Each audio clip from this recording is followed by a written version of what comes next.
Hello, is anyone seeing me? I have no idea if anybody's here. It's totally fine. I can do this all by myself. Um, Welcome to Queer Women of Pride.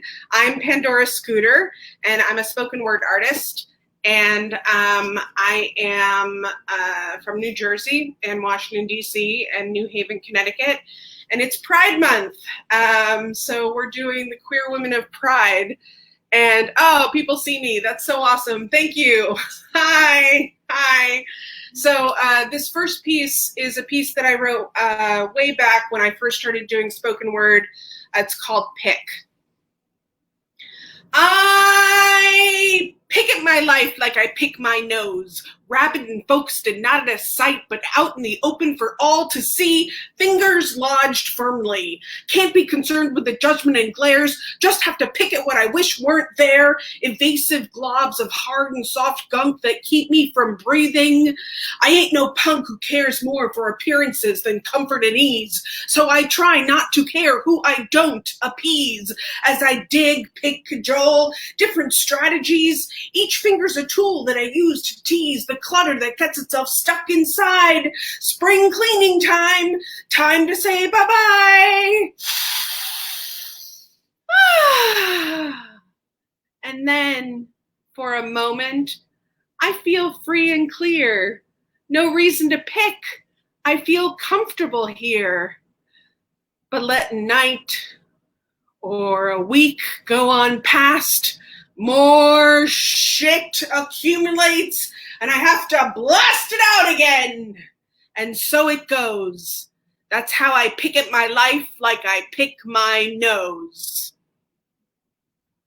Thanks. So I do that piece a lot for young audiences when I'm performing for third, fourth, fifth, sixth graders. And at the end of the show, I'll go up to them and they'll be like, "Oh, Pandora, we loved your show." And then I'll be like, "Okay." And I go to, shake their hands, and they go to shake my hand, and then they pull their hand back and they go, "You pick your nose." And they can't stand it. So it's really funny. Sometimes adults do that too, but not as often. So this next piece is a piece that I wrote for my daughter.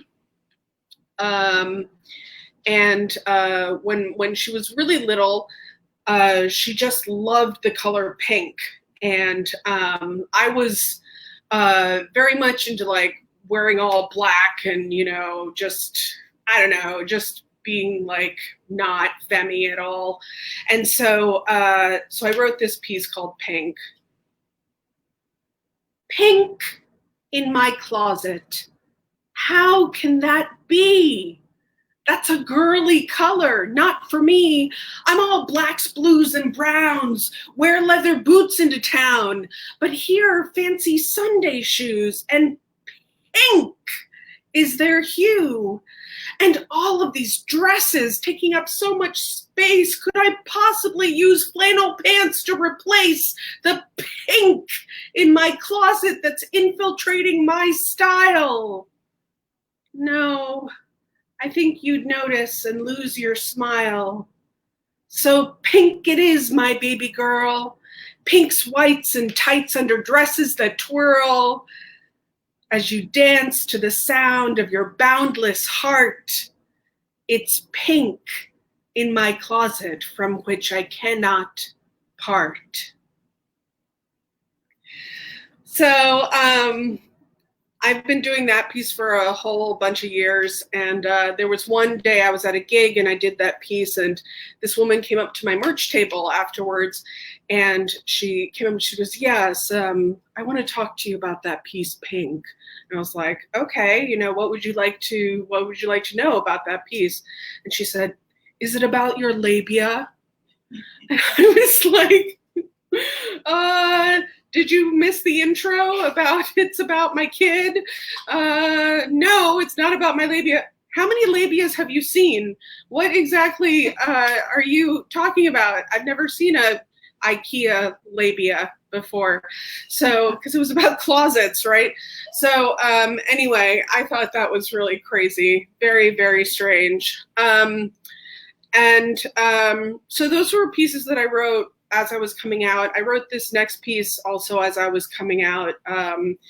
So a lot of coming out for me was, yes, it was about realizing that I wanted to be with women, but it was also very much about realizing that I hadn't been listening to myself, just who I wanted to be as a human being. And I went to a gig of a friend of mine's, and they were a rock band, and they were playing all of this music. They were so truthful in the way that they were expressing themselves. And I came out of the gig, and I was going through this like idea of this box piece, like something about being stuck in a box. And so I wrote this piece called Box.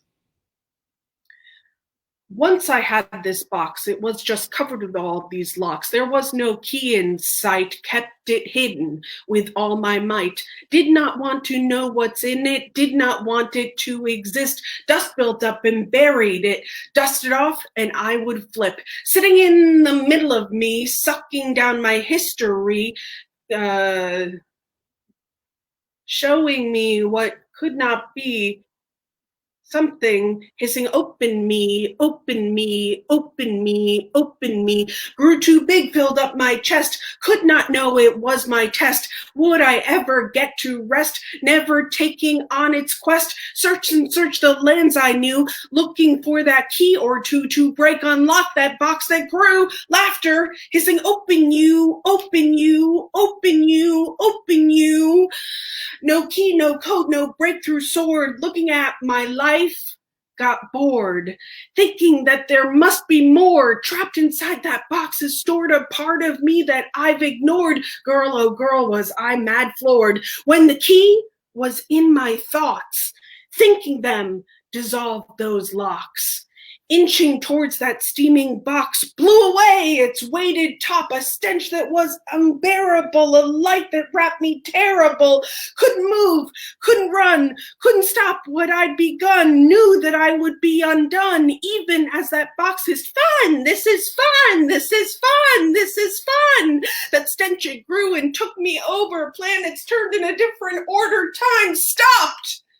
Then it jumped around, 4, then 9, then 1, then pound, pound, pound, pound through my chest and out my eyes, out my ribcage, down my thighs, through my pores and in my mind. That light that burned forced me to find all that had been sucked away. Each and every day, myself, my voice, my need to play, my light, my light, my light, my light, insight, insight, insight, insight, insight. My stench, it still does stink, and it pushes me onto my brink of throwing up, and then my light, burning me with my insight, holds me tighter in my grip on my holy insight trip. Once I had this box, it was just covered with all these locks. I did not know it held my light, so I tried to hide it with all my might. But now I have my box, and it's free from all my locks, and awaiting me inside does sit. Shit. Another box. But I won't ever quit. Thanks. That box, what I've found is in my journey of coming out and everything, is that there's just so many boxes inside of so many boxes inside of so many boxes in this process of coming out. And I have the honor of helping to run a women's coming out support group. And over the 8 years I've been doing that, I've just been so blessed to be able to witness so many women's process of coming out. And I've learned so much about how coming out is really not a formula. It's not really a way that, there's not a way to do it. There's just kind of listening to yourself and doing what you have to do to put yourself first, whatever that is. And it's so beautiful. And thank you. Thank you so much, Michelle. Thank you. And Zed, thank you. So coming out is it's very personal, and I've learned a lot. And those women, maybe some of them are going to be here, and it's just such an honor to be able to witness them as they go through this process of coming out. And I'm still coming out. I mean, I've been out for 20 years, but still, there's stuff. There's still boxes to come out of. And I'm looking forward to maybe at some point, 10 years from now, 20 years from now, I won't have any boxes. I'll just be able to be, which would be really nice. So then I came out, and then I started dating, and I was dating this younger person as my first girlfriend, I guess, kind of date, lover sort of thing. And one day she asked me, she was like, "What do you feel for me? What is it that you feel for me?" And I was like, I don't really know how to answer that. That's a tough one. And so I wrote this piece for her. It's called Metaphor. Where is the metaphor for how I feel with you? You adorable sweetness lickety split banana sushi sundae on a hot crossed burgundy bun with lip smacking smoked salmon packing fried calamari with good horseradish sauce. I know the standard words, the ones that TV teaches about 2 rings entwined for life, they whine. But you are the purple gauzy, super avocado, pussy bravado, swing set up in my heart. Oh, treat me like a tart to the tune of your sugar-baked, homemade, my body's splayed, electric eyes that sizzle me down as we melt olive and brown. But where is that metaphor to tie this all together in a neat little package tied up with string? If I could find it, I'd sing it. But no, I'm left with nouns and verbs, and you want to know how my cage you've disturbed. So I'm telling you, baby, true as I can, this wasn't part of no terrestrial plan. And I got few guideposts to guide me through. That 4-letter word is good, but it just doesn't do justice. Because when your bass guitar chords pluck my ivory reeds and we blow that brass sax into top keys, eruption, corrosion, collusion, keep my clothes on. I know, baby, I know. There is no metaphor, no song I could sing, no would you love me forever ring I could offer to describe us. So she was just like, that's it? That's what you feel for me? That's you feel like we're us? I was like, yeah, that's it. That's what I feel. She was also really confused because I mean, we were really only together for about 9 weeks, which is, about the length of a first relationship, I think, in my book, at least. So we were having dinner one night, and she asked me, she said, so do you want to know, like, if I'm going to be with other people, or, like, how do you feel about me being with other people? And I was like, hey, if you want to be with other people, that's totally fine. And, you can do whatever you want. She's like, well, do you want me to tell you? And I was like, at first I said, well, it's interesting. If I'm going to be around people who know you've been with other people, then I probably want to know so that they don't know more about, or they don't think they know more about our relationship than I do. And then I thought about it for a second, and I said, actually, fuck them. I don't care. So, you can do whatever you want. Tell me, don't tell me. I don't care. And she was just giggling, and she thought that was so funny. I'm poly, by the way. So, I don't really curry very well with monogamy. So, all right. So let's see. Okay. Oh, so So then there's this piece that I wrote. I don't know. So I have a daughter, and she's 21 now, and I didn't usually like write. I wrote that piece Pink about her, and then I wrote this piece Pit the Little Girl about. I really wrote it about myself, but everybody just assumed that it was about my daughter. So so yeah, this is Pit. Pit the little girl up against the world. See how she unfurls. Can't locate her pearls of wisdom in the noise of this locust system that has convinced her to create her own prison out of smiles and giggles and little hip wiggles. I don't know, she squeaks, even when she does, 'cause no one likes a girl who knows what the answer was. I don't care, she sighs, even when she does, 'cause no one likes a girl with passion or a cause.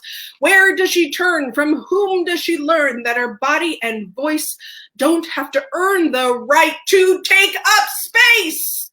'Cause birth won her first place in a contest called the human race. Now, you may say I'm a little outdated, that girls are now considered equally created, but try and prove it when my daughter goes, Mommy, I don't know. Mommy, I don't know. Mommy, I don't know. Mommy, I don't know. The human race is still a girl bashing game. So pit my little girl up against no world. See her dresses twirl as she holds onto her pearls of wisdom, 'cause her mom is breaking out of the system and is teaching her how to listen to the lies, the cries, the empty-headed prize of happiness and coupling, peace of mind and dieting, confidence in following the mindless trend of buying things, instead of guiding her to let her heart swing and teaching her to let her voice ring. So pit the big bad world up against this girl. See how it unfurls as she curls her mind around herself and doesn't listen to anybody else, 'cause she's figured out what works best for her is yelling, truth-telling, and never selling herself, never selling herself, never selling myself short, 'cause gender is a no-rules sport. Thanks. So I was at a gig and I had brought my daughter. I usually didn't bring her, but she was about, I guess, 8 years old. And I brought her, thank you. I brought her to this gig and I did that piece. And at the end of it, she just like shot her hand up like, oh, like really big. And it's just, I just wrote I just did a piece about empowering girls. So it's like, I can't ignore her. So I called her and I said, yeah, Z, what is it? What do you want to say? And she goes, I don't have any pearls. I was like, okay, that's great. I was like, on the way home, we'll talk about metaphor. So, so we did that. That was good. That was very cool.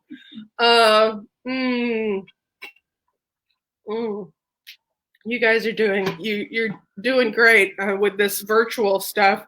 I hope you're doing well in your lives with all of the pandemic and everything. It's a really strange time. So I came out and a lot of people were asking me how I identified, and some people assumed I was bisexual because I was married to a man and then I was like going to be with women, or I was with women. And I always liked the word dyke. I always thought the word dyke was really I don't know, it seemed like a really powerful word, and I never heard it as a slur growing up, so it didn't have that association for me. So in kind of reclaiming it for people all over, and for myself, I would identify as a dyke, and arguably, like, some people think I'm not a dyke, whatever they think a dyke is, but I've always identified that way. So I wrote this piece called Epic Dyke Me. So it has a couple of titles, so that's why I stopped for a second, but I think the one that I'll use today is Epic Dyke Me. I want to I want to, I really want to, I want to, I want to write me one of them, one of them, one of them. I'm a dyke, I'm a dyke, I'm a dyke, dyke, dyke!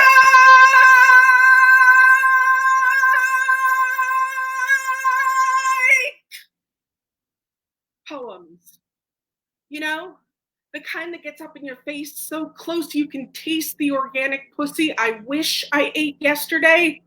So loud you don't know what to think, pushed onto that what the fuck brink as my strident words are spoken, but then I just be an in the box token, a color within the lines, no broken lines between the 1, 2, 3, connect the dots, don't mix the stripes with the spots, kind of dyke poet. And who is that really? All this box label, keep it stable shit is silly. Are you a top or a bottom? Are you gay, straight, or bi? Are you butch or are you femme? Are you us or are you them? Are you a coffee snob or a math nerd? Are you an alpha male or an alpha girl? Are you moody or even keel? Are you hippie or Navy SEAL? Are you old school new wave or lipstick feminist? Are you a freedom fighter or are you a terrorist? Does any label we acquire describe our deepest desires every minute of every day? Not for me. So I tell you, here's my haiku. Universe expands into what we do not know. So I do as well. So maybe I ought to write me one of them. I'm a homo, I'm a homo, I'm a homo sapien kind of poems. The kind that sets us straight, on the path to, can we relate?